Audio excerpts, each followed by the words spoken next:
And what could be better than to talk about a bit of mergers and acquisitions activity in the industry? Tectonic plates have moved. I don't want to say it was all down to me when I spoke to John and Ben, and Ben the other day, but bloody hell, you guys have been busy, Ian. Yeah, we certainly have. It's been a few months in the making, Simon, but we're delighted that Mike, the Property Jungle, are all part of the same family, because it's just a fantastic business and it's going to knit in brilliantly. Congratulations to you both on the deal. Obviously, that was announced just on Friday. It hit the news, wasn't it? In terms of So this is great, and obviously one of the things that John was he left some trail of crumbs for me there. He said we've got other things in the offing, and of course, yes, wow, it was kind of my eyes did do the old comedy double take there in terms of seeing that happening. I mean, in the world of web, in this industry, this is big news, isn't it? I mean, in terms of just suppliers anyway there. We've got Starbury, who ostensibly have been well known for obviously very well developed sites, custom sites and everything else. And then Mike, you've done thousands and thousands of sites for agents, haven't you? And indeed, I said before, you actually won the Supplier of the Year at EA Masters last year for all of that hard work.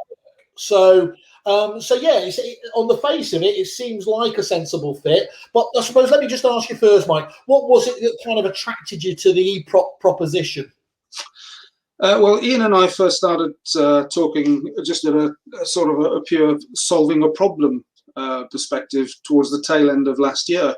Because there were obvious things that we could bring to the guild if we could sort of just work out the business side of that.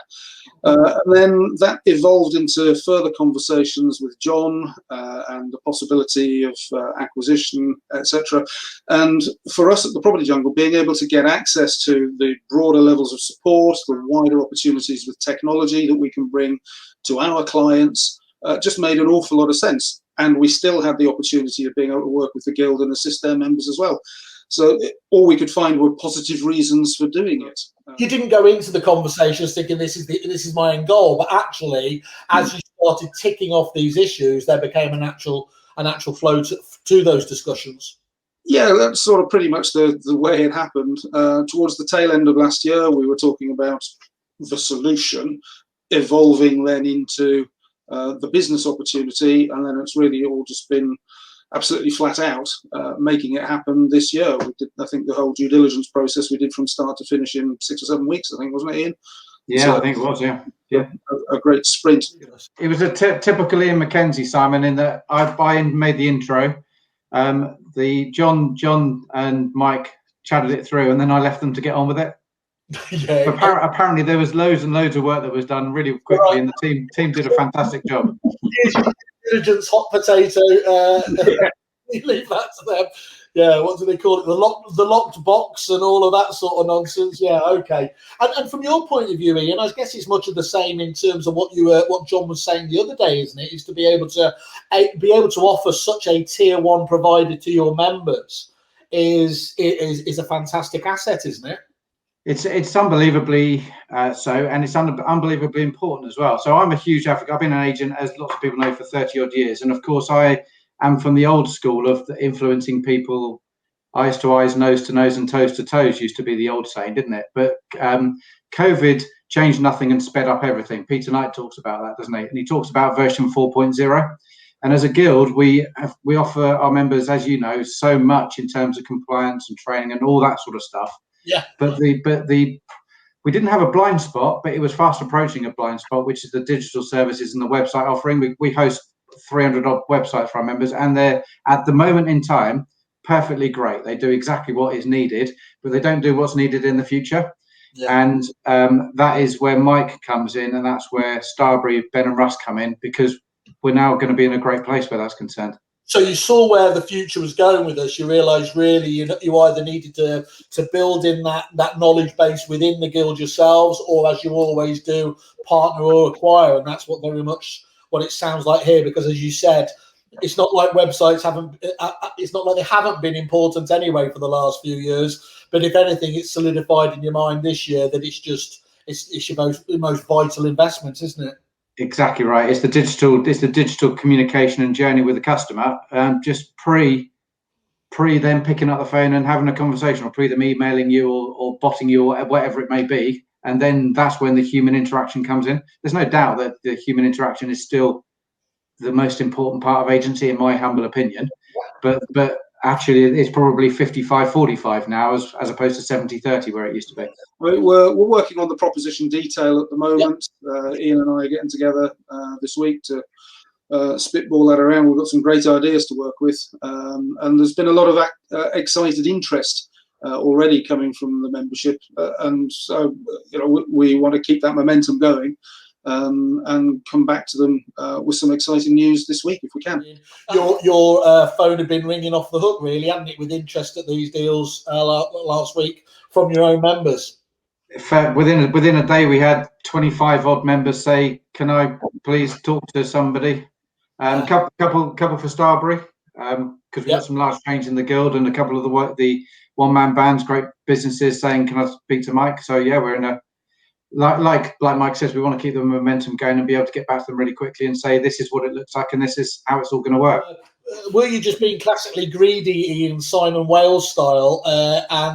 You've gone out and obviously you've got Starbury as well, and then to have Property Jungle as well. What was it that made you feel that you needed both leading companies in this field? So I don't think we were being classically greedy, but I do think we were being strategically greedy. Right.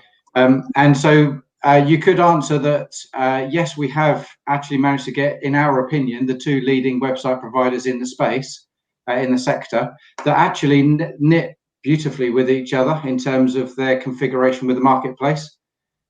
So if you think from an estate agency perspective, you've got brands that sit at the top end of the market and you've got brands that sit in the middle part of the market, and there's a very little sort of crossover. And Mike can speak for himself, because he just mentioned before coming on air, it's only happened a couple of times in 18 years that actually there's been crossover. So for us, we just feel that we've got two brilliant companies, absolutely top of their game at what they deliver, and actually they complement each other. So it's almost like an evolution process going through from different websites as companies grow.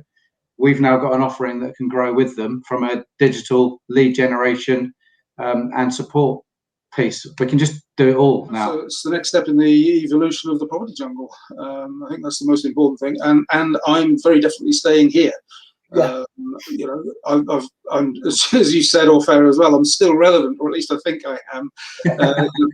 The salt and pepper's just for show. I can't help it.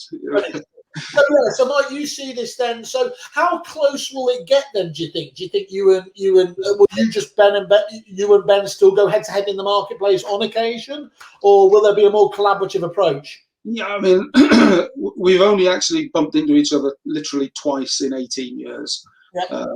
And in fairness, on both occasions, we're both probably looking at well, this is probably more for Mike, or this is probably more for Ben.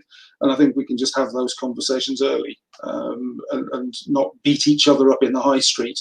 There's no loss to be considered in doing that, and only positives.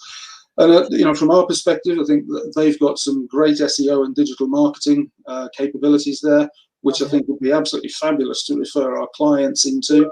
And so we'll be doing that from the get-go. I've still got to have some conversations with Ben, but I'm very much looking forward to it. We can share amongst ourselves the skills and capabilities.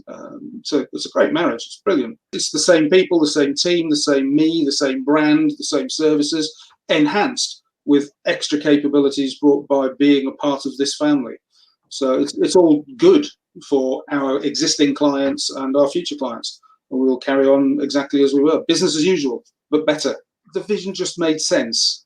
And that's the important bit. I mean, for obvious NDA reasons and early discussions stages, I wasn't aware exactly what was going on, but it came to a point where it was obvious that I should be aware in order to be able to make turn right and turn left decisions. Done very responsibly and diplomatically, and just made compelling sense.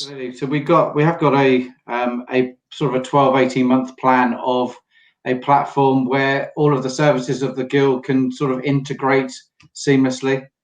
It's all part of the bigger plan, and in the meantime, we'll just deliver excellence to the guild members. Mike will deliver excellence to his customers, and the same with Starbury. So, and then as Mike said, we're going to be respectful of each other's businesses, because there has to be clear points of differentiation, has to be. Yeah. But at the same time, we'll share the best practices so that it doesn't compromise anybody's business. So in the early days, what do you think you can say to your mutual clients? What should they expect to see from you in let's say the first 6 months, and then longer afield? From the guild perspective, it is please expect a communication about Mike's product available to guild members, seamlessly integrating with all of the blogs and all that sort of thing that we deliver for our members, etc. And Mike can speak for himself. Yeah, well, I'm very much looking forward to being able to talk to our existing customers and future customers about Ian's print capabilities, for example. That's something that we've never had in our toolkit, but is obviously something that's very important to agents. And talking to John throughout this whole process, print's really kind of come back and come of age. Recently, so to be able to get our hands on that and offer that to our clients, I think it's going to be a really important increase in the breadth of product offering that we've got. Being able to access Ben's team and their SEO and digital marketing capabilities is also going to be very important. I think it's an exciting time to be a client of the Property Jungle, because there's only more capabilities going to be able to be available to them. Yeah, so Henry T. Ford once famously said, 50% of my marketing works, I just don't know which 50%. In today's world, of course, with the digital leads and assets, we can track certain elements of it.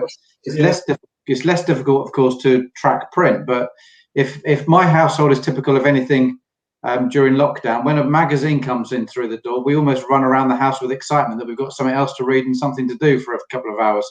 So it's again just about shelf life, it's exposure, service exposure, part of the strategy, and it's all of those things all combined, because the demographics of the UK have probably never been more extreme in terms of the capability of tech versus the lack of capability at the moment.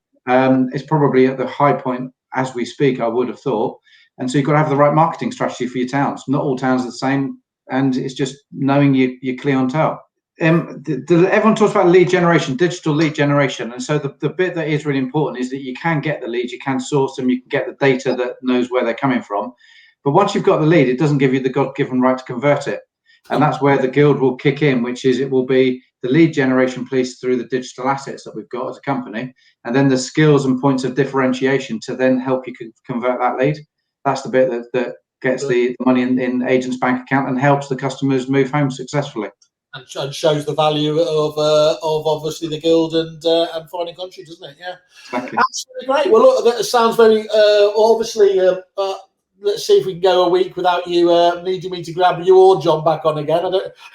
I think we're all right this week, Simon, in fairness. Okay, you're fine on that front. Well, look, congratulations to you, gents. Anything else the market needs to know about at this stage, or just keep your eyes peeled, I suppose, and watch what you watch this space.